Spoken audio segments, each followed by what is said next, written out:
Estamos de volta com nossos estudos bíblicos e hoje vamos continuar falando sobre evangelização.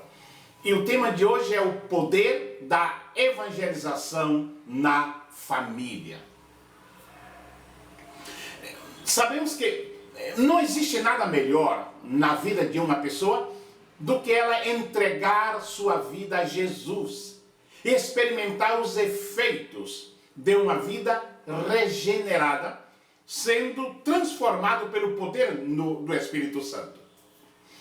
E o desejo de que outras pessoas façam o mesmo com as suas vidas deve ser algo permanente em nós. Nós que já provamos a nova vida, que provamos a regeneração, que provamos o poder de Deus que transformou-nos. Isso lembrando que evangelizar é anunciar Jesus e deixando os resultados com o Espírito Santo, porque é Ele quem convence o ser humano do pecado, da justiça e do juízo. A nós corresponde apenas semear a palavra. A igreja ensina que os primeiros mestres são os pais. É com ele que toda criança deve aprender a conhecer a Deus, aprender a orar e dar os primeiros passos na fé. Conhecer a palavra de Deus. Os pais são educadores naturais e os filhos assimilam seus ensinamentos mais do que qualquer outra pessoa. É muito mais difícil levar alguém para Deus se isso não for feito em primeiro lugar pelos pais no lar, em família. É com o pai e a mãe que a criança tem de ouvir em primeiro lugar o nome de Jesus, sobre a vida de Jesus, sobre os milagres de Jesus, sobre seu amor por nós, sua divindade, sua doutrina. Tudo começa no lar. Quando fala aos pais sobre a educação dos filhos, o apóstolo São Paulo ele recomenda no livro de Efésios, no capítulo 6 e no versículo 4. E vós, pais, não provoqueis a ira os vossos filhos, mas educai-os na disciplina e na instrução do Senhor. A tarefa dos pais de evangelizar e serem os responsáveis por apresentar aos filhos a fé cristã é uma verdadeira missão. Pode parecer um trabalho árduo, mas é algo que Deus lhes confia. Porque os pais têm essa responsabilidade no tocante à evangelização dos filhos, claro, quando os pais são cristãos. Os pais, os filhos e a educação religiosa andam juntos. Não é raro observarmos, nos dias de hoje, pais que dão tudo o que pedem os seus filhos, quando têm condições.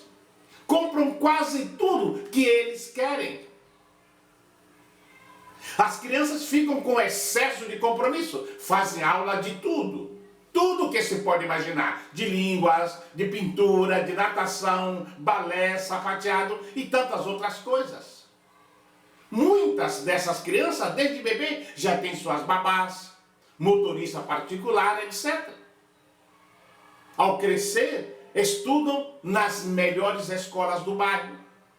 Então, os seus pais, quando são cristãos, que fazem tudo isso, levam seus filhos à igreja, na escola dominical, e eles pensam: ufa, estou fazendo tudo por meu filho. A educação que ele tem na escola é boa, uma boa escola, pago caro. Assim como a da educação religiosa, levo à escola dominical, tenho levado à igreja e os professores estão ensinando a palavra de Deus. A minha parte eu faço. Quero te dizer que não é bem assim. Não se pode transferir para a escola, para a babá, para o professor da escola ou da escola dominical, a total responsabilidade da educação de seu filho. É importantíssimo levar os filhos à igreja, mas os pais devem se lembrar que eles, os pais, são os responsáveis diretos pela educação moral e espiritual de seus filhos. É fundamental que a orientação espiritual ocorra quando ainda é bebê. Embora esses não tenham ainda a capacidade de entender de forma plena o que é dito, os sentimentos dos seus pais poderão ser passados para essa criança. A criança que está ouvindo, por exemplo, os louvores na igreja, mesmo que não esteja entendendo nada às vezes, mas percebe, através de seus pais, o lado espiritual e a importância do louvor e da adoração a Deus. A criança pequena não aprende valores com discursos, mas com exemplos. Como diz o Winnicott, tudo começa em casa. A criança precisa ser levada para a igreja, mas o seu primeiro aprendizado se dá na sua casa. Quando se ora para dormir, quando se acorda, durante as refeições, quando a sua família fala das bênçãos alcançadas, quando se fala em casa do amor de Deus, quando há um culto doméstico, essa criança está aprendendo. As famílias são chamadas a ser um lugar privilegiado de encontro com Cristo, dentro de seus próprios lares, vivendo assim em comunhão com seus familiares, no amor de Deus, no diálogo e também na misericórdia divina, que é demonstrada entre os familiares. Outra forma de ensinar o filho, evangelizar o filho, é o culto doméstico.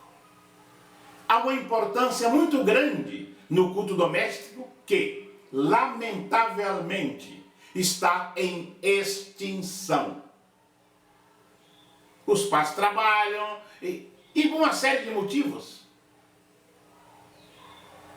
Mas é um princípio bíblico.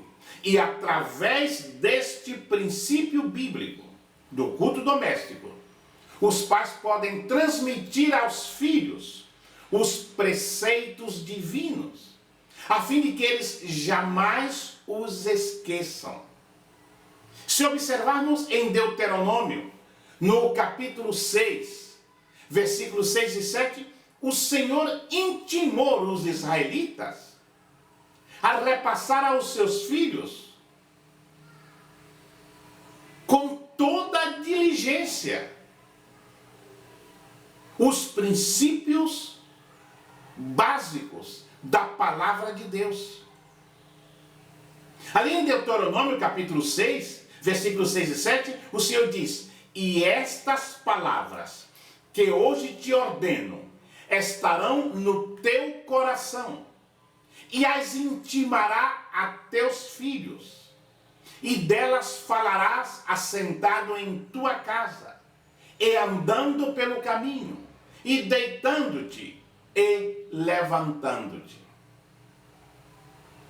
Observe aqui que a orientação divina é que a palavra de Deus deve ser ensinada primeiramente em casa.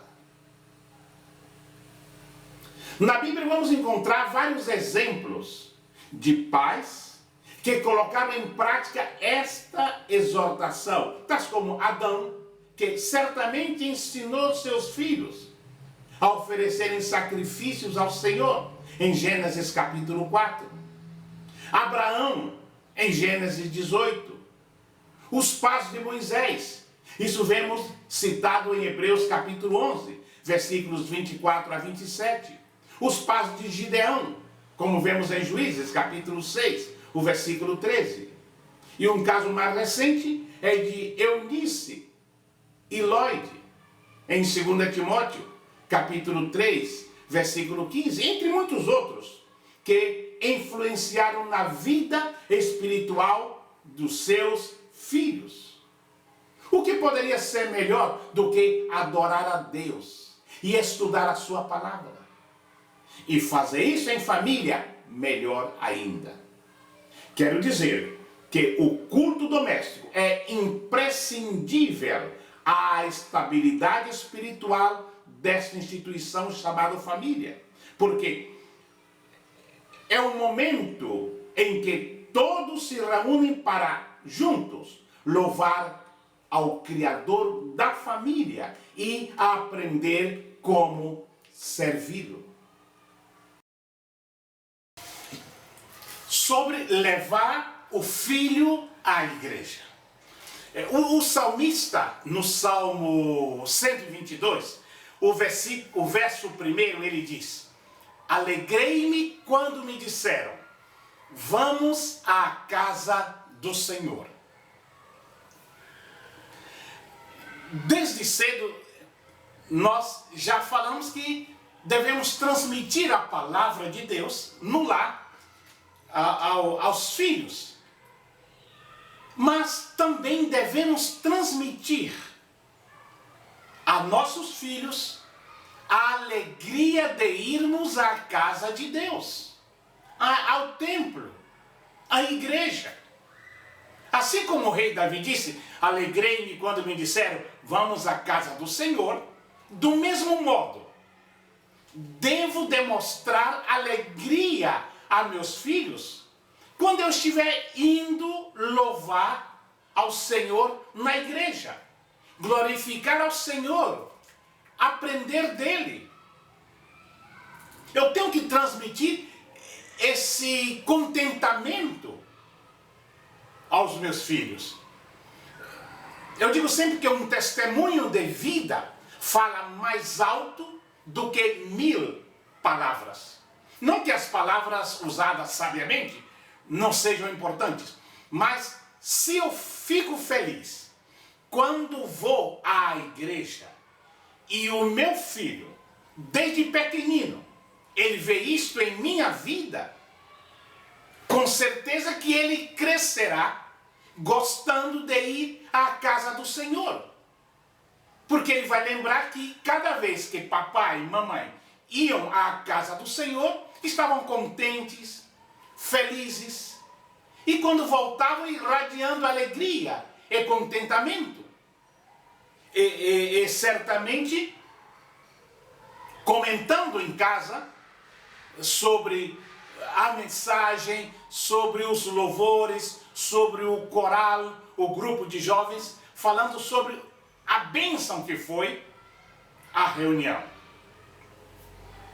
Assim que, ainda que é no lar que os filhos recebem as primeiras orientações sobre a vida cristã, sobre Deus, sobre Jesus, você deve levar o seu filho à igreja, porque lá ele vai continuar a aprender o caminho que o levará para o céu.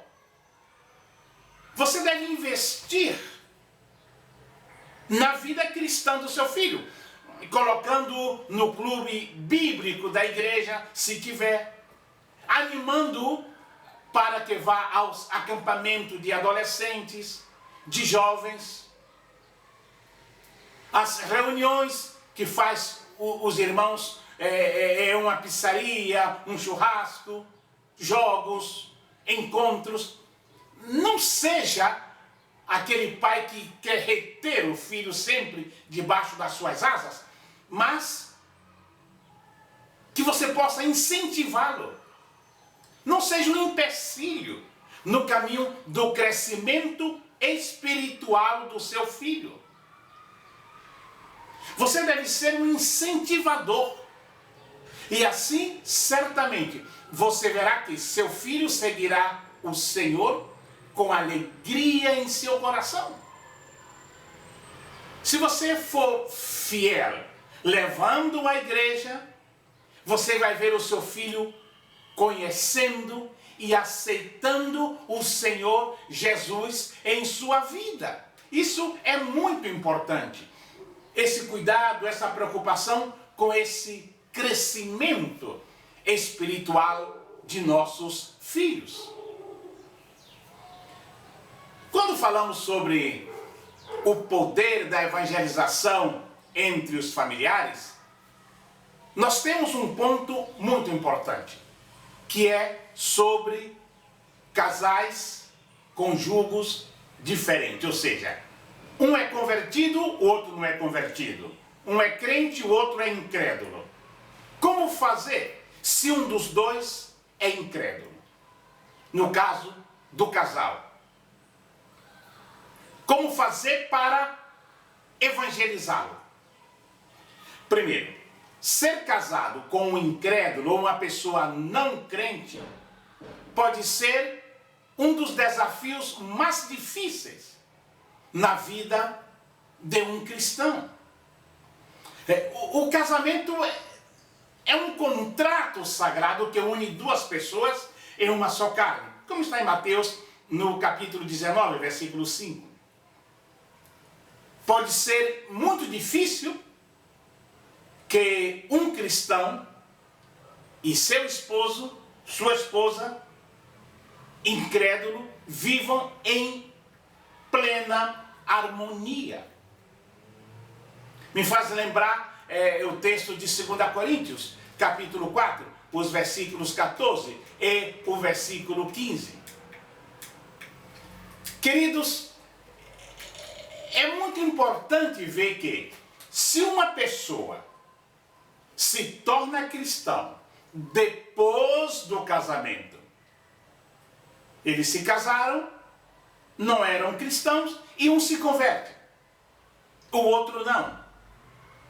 Certamente as dificuldades inerentes que surgem por viver sob duas autoridades diferentes, isso se torna bem aparente na vida do casal.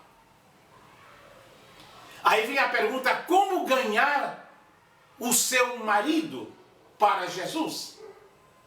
O mesmo vai para como ganhar sua esposa para Jesus. Como vemos em 2 Coríntios capítulo 6, o versículo 14, sabemos que Deus não aprova o jugo desigual. Ou seja, o convertido casar-se com o não convertido, ainda que isso acontece muito em nossas igrejas. E isso se aplica a casais que ainda estão se conhecendo, que estão namorando ainda. Muitas vezes, como nós falamos, a pessoa se converte depois do casamento. Depois que conheceu a Jesus, o esposo ou a esposa, depois que se converteram, é que eles conhecem a Jesus. Aí um dos dois vai ter que orar muito, buscar muito ao Senhor para compensar essa diferença que há entre o reino de Deus e o reino das trevas. Aí vem a pergunta: então o que fazer? Você pergunta: será que devo me separar? Afinal de contas, o seu esposo não é cristão, não compartilha a mesma crença, a mesma fé que você. Aí vem os problemas. Você quer ir à igreja e ele acha que você está indo demais na igreja. Você está deixando o só, você está deixando de lado. Antes você compartilhava todas as coisas, sábado, domingo, feriado. E agora, principalmente aos domingos, você quer ir à escola dominical, você quer ir ao culto à noite. E ele se sente que você está deixando ele de lado. É normal que o homem pense assim. Porque antes, como falamos, o tempo era todo dedicado a ele. Mesmo que você esteja sendo uma esposa maravilhosa, ele sempre vai ter um pouco de ciúme da igreja. Porém, você não deve desanimar, a menos que ele seja um marido violento, um marido que bate na mulher, que tenha práticas intoleráveis, segundo a palavra de Deus. Não se separe. Porque 1 Coríntios capítulo 7, versículos 13 e 14 nos diz: e se alguma mulher tem marido inconverso ou não crente, e esse consente em viver com ela, não se separe, não se divorcie dele. Porque o marido incrédulo é santificado por causa da mulher. E a mulher incrédula é santificada por causa do marido crente. De outro modo, os vossos filhos seriam impuros, mas agora são santos. Vocês, ainda que um convertido e o outro não convertido, são uma só carne. Sem falar que você, como cristã, tem uma forte influência sobre o seu marido. Ou seja, você é santa, portanto, o seu marido e os seus filhos são santificados através de sua vida. E você, ansiosa, me pergunta: mas como ganhá-lo para Jesus? A resposta para esta pergunta está na Bíblia. Em 1 Pedro capítulo 3, versículos 1 e 2 nos diz: mulheres, do mesmo modo, cada uma de vós seja submissa ao marido, para que também, se algum deles não obedecem à palavra, sejam ganhos sem palavra alguma, pela conduta de sua mulher, ao observarem vossa conduta pura em temor. A Bíblia diz que a mulher sábia, ela ganha o marido pelo comportamento, sem palavras, como diz aqui o versículo 1 de 1 Pedro capítulo 3. Não importa como é o seu marido, a mulher sábia tem uma atitude que atrai o seu marido, que desperta a sua curiosidade. Ela não age apoiada em seu temperamento, mas retribui segundo a ofensa, quando há. A mulher sábia é aquela que entrega ao Senhor todos os seus sentimentos, e assim ela pode agir com aquele amor sacrificial. O mesmo amor com que fomos amados pelo nosso Senhor Jesus. E eu lhes digo que não há mensagem evangelística mais poderosa que esta. A mensagem na prática, o viver diário. Aquele amor não fingido que aborrece o mal e apega-se ao bem, que nos é ensinado pelo apóstolo Paulo na sua epístola aos Romanos, no capítulo 12, versículo 9. Isso é muito importante. Outro ponto importante é sobre como evangelizar outros parentes, que não é filho, que não é esposa, ou seja, primo, cunhado, etc. Eu digo sempre que é muito importante que os familiares próximos e não tão próximos escute de nós a mensagem salvadora do Evangelho. E como fazer? Primeiro, eu digo, ore intensamente e regularmente por eles. A epístola de Tiago, capítulo 5, versículo 16, a primeira parte é muito clara desse versículo. As pessoas podem resistir nossas palavras, mas são totalmente vulneráveis às nossas orações. Assim que clame pela misericórdia de Deus para cada uma destas vidas que você pretende alcançar. Peça para que Deus preserve esta vida. Que pessoas comprometidas com Deus sejam estrategicamente colocadas em seu caminho, se você não pode chegar até essas pessoas, e que sejam usadas com sabedoria em sua vida.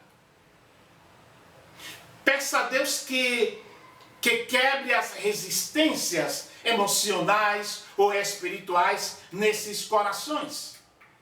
Isso é muito importante, que tenhamos um preparo espiritual para isso, porque evangelizar, quer seja um parente ou não, é muito mais que levar uma palavra para alguém. É uma batalha espiritual. E a Bíblia diz que as coisas espirituais se hão de discernir espiritualmente. Então, evangelizar é muito mais que levar uma palavra a alguém. Outro ponto eu acho importante no tocante a evangelizar os parentes é que você deve dar um bom testemunho. Isso fica claro em Mateus, no capítulo 5, no versículo 13. E tem uma coisa muito triste. A maior parte dos filhos de cristãos que estão afastados da igreja é em virtude da contradição entre o que os seus pais diziam que criam e o que eles viviam em suas casas. Na igreja era um santo e em casa era uma pessoa terrível. Às vezes não é necessário abrir a boca para falar do Evangelho. Como citamos 1 Pedro capítulo 3, os versículos 1 e 2. Sua vida terá dito o suficiente para que sua família queira conhecer o Deus a quem você serve, ou a quem você diz que está servindo. Isso é muito importante, o testemunho pessoal, a conduta daquele que diz que serve a um Deus de amor. A terceira coisa importante, no tocante a evangelizar os parentes, aproveite as oportunidades com sabedoria. Na medida do possível, tenha uma boa convivência com seus parentes. Se vocês nem se olham, vai ser difícil você se aproximar dele para falar do amor de Jesus.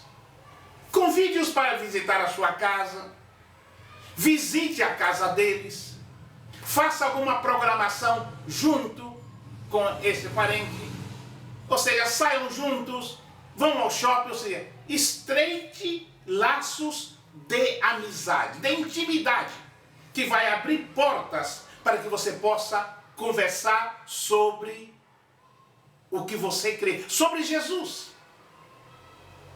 Sempre haverá momentos em nossa família em que uma palavra dita a seu tempo e uma atitude amorosa vai fazer muita diferença. Há momentos na vida em que as pessoas estão mais abertas, mais sensíveis, com menos resistência. Isso é muito importante, que nos disponhamos a a ser uma bênção nas mãos de Deus a favor da família. Nessas horas, faça-se presente para orar com eles ou simplesmente abraçá-los, ajudá-lo a verem o amor de Jesus através de sua vida. Jesus disse uma certa vez: assim brilhe também a vossa luz diante dos homens, para que vejam as vossas obras e glorifiquem o vosso Pai que está nos céus. Ou seja, Jesus estava dizendo que Deus é glorificado com nossas obras, ou seja, com nossa conduta. Não está dizendo que somos salvos pelas obras, mas que somos salvos para praticar boas obras, boa conduta e obras através das quais estaremos glorificando a Deus. As pessoas verão que somos diferentes, que tem alguma coisa em nós que faz essa diferença. E às vezes, sem nenhuma palavra, as pessoas querem saber por que você é diferente. E justamente esta inquietação, esta curiosidade vai abrir a porta para você falar de Jesus para os seus parentes, primos, cunhados, concunhados, a sogra. Sim, a sogra também precisa ouvir de Jesus. Ore bastante, mas converse também com a sua sogra sobre Jesus.